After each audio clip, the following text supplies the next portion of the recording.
안녕하세요. 국어국마국어 우가봉입니다. 시카고 하파에 대한 내용을 소개하도록 하겠습니다. 우선 시카고 하파에 대해서 설명하겠습니다.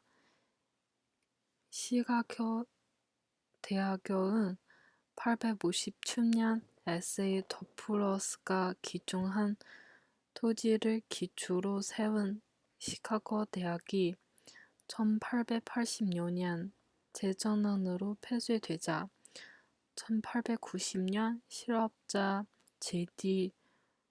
록펠러가 새 대학교를 세우고 1892년에 수업을 시작하였다. 재교 이후 프레그몬즈의 근거지로서 사회학, 교육학, 자연과학 분야에서 급속한 발전이 이루어졌습니다. 1942년 이페로미 교수에 의한 최초의 원자로 원조를 비롯하여 원자과학, 의학, 인구학, 인류학, 선인보주학 등 우수한 연구 분야가 많으며 제5대 중장인 교육학자 R.M. 허칭스가 시카고 프렌 교육을 실시한 것으로 유명합니다. 시카고 하파는 시카고 대학에서 1918년부터 39년에 발전된 미국의 해서적인 사회학의 형태입니다. 세계 최초의 대학에서 사회과학은 1892년 시카고에서 알비온 스몰 주임 교수 밑에 설립되었는데 그는 독일 사회학의 해서적 전통, 특히 진화의 영향을 받았습니다. 스몰의 계승자는 로버트 파크였는데 전지 신문 기자로서 베를린에서 지명 밑에서 공부하였습니다. 파크의 이론적 공학은 인간 생태학으로 알려져 있지만 그는 사회학적인 실습에 산력 관찰 기법을 투입한 것으로 가장 잘 기억하고 있습니다. 연구할 때 시카고 하파는 초점을 언제나 소통입니다.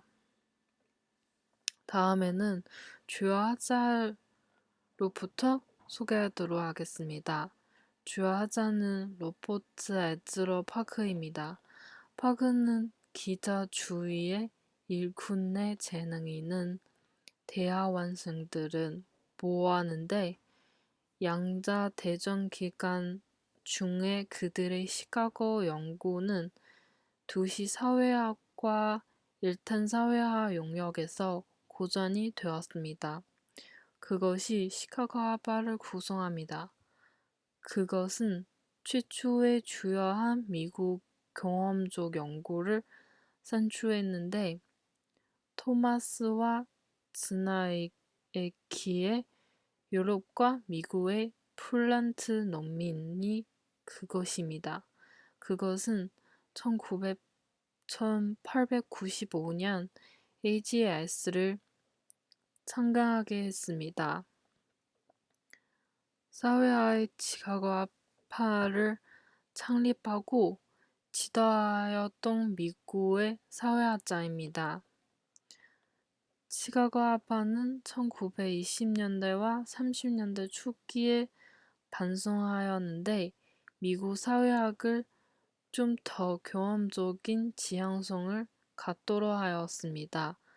파크는 대학원 교수직으로 연결되는 전형적인 사회학자의 길은 걷지 않는 사람입니다.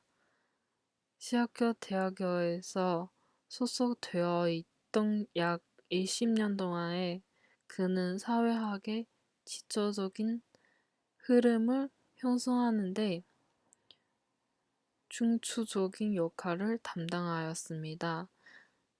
참여 관찰에 근거한 보고 양식, 사회 문제, 특히 인종 문제에 대한 관심, 동시 그 자체에 대한 관심뿐만 아니라 사회하적 연구의 장르로서 도시가 가는 중요성에 대한 관심, 그리고 진모의 이름과 당시 그 형성 과정에 이었던 상징적 창업 자율론에 대한 관심 등을 그의 영향을 받아 것입니다. 포제스와 함께 써낸 그의 교과서는 여러 해 동안 가장 중요한 사회학 교과서였으며 여러 학생들은 지적인 방향 정립에 도움을 주었다. 1934년 그는 은퇴한 이후 제자이자 동료인 휴즈와 플루모 그리고 그들의 제작인 허워드 바커 등을 통해 시카고 사회학은 강력한 영향력을 미쳐 왔습니다. 다음에는 책에서 나온 내용을 대한 소개할 예정입니다. 18세기 초에 나타나는 정치 뉴스에 대한 말씀드리도록 하겠습니다. 다원주의 정치학은 영국은 비슷하여 주로 푸르주아 지배 체제가 확립된 서유럽 사회에서 주류 정치학으로서의 위치를 차지하게 되었습니다.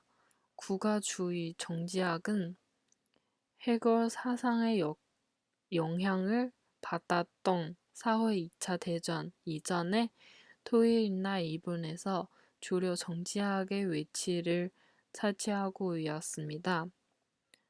말세주의 정치학은 노동자의 계층의 의식이 지여하게 대두되었던 서구 산업사회에서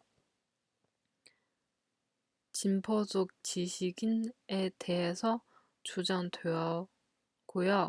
이처럼 정치학에 대항한 경향을 기본적으로 인간과 사회 그리고 국가에 대한 서로 다른 인식에서 비롯된 것입니다. 다음에는 도립 뉴스입니다. 도립 뉴스는 정치 뉴스와 달리 도시에서 도립 뉴스를 필요한 것입니다. 사람의 생활은 농촌으로부터 도시로 변화하기 때문에 다양한 정보 통신의 욕구로 인해 정치 뉴스밖에 도립 뉴스도 필요합니다. 책에서 뉴스의 이 변화 과정을 소개했습니다. 마지막으로는 약한 뉴스입니다. 독자 소량을 얻기 위한 뉴스의 내용을 다른 방향으로 변한 것 같습니다. 남성 중심으로 하는 사회에서 여성은 소비 대상으로 뉴스에서 약한 내용이 나타난 것입니다. 발별 여기까지입니다. 잘 들어주셔서 감사합니다.